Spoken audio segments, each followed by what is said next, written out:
Good afternoon, everyone. Hope you all are doing well. It is Friday around lunchtime, and I hope you all are getting ready for your weekends. Hopefully you'll be able to enjoy your weekends. So this video is about our next week's class, and we'll be talking about risk taking. So a calculated risk is a risk that no one really knows how to calculate. Being risky, though, is necessary for creativity and problem solving. We must be willing to get outside of our comfort zones to see real change. However, being too risky can cause certain failure. We need to grow our ability to take risks without sacrificing the ability to take more calculated risks. What is a calculated risk, you might say? It is a risk where you have researched and estimated the amount of risk you are taking before deciding to move forward. Fear is a remarkable sort of power or force, and it can affect our perceptions and actions in numerous ways. When fear is present, it can cause us to overestimate things or look at things from a different perspective.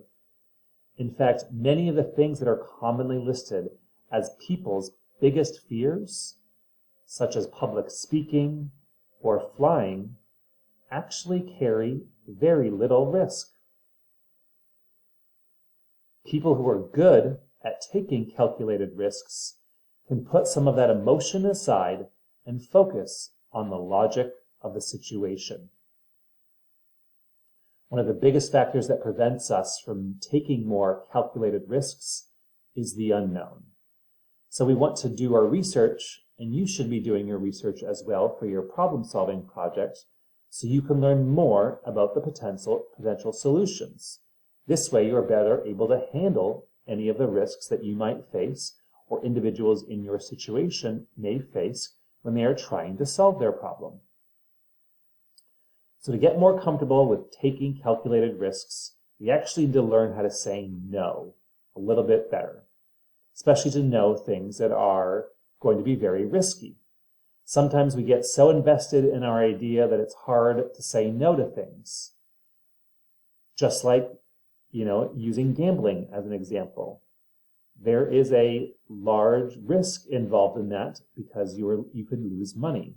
And so even though people might be losing a lot of money, they still keep going because they think the risk is worth it.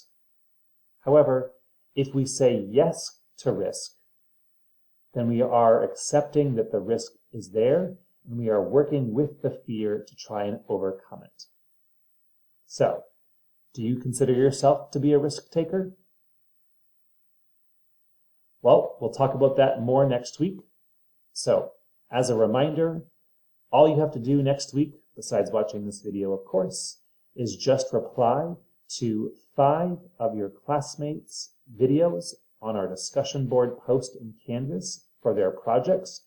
Provide them with a paragraph of feedback, and that is all you have to do. Hope you have a great weekend, everyone. I look forward to seeing you next week. Take care.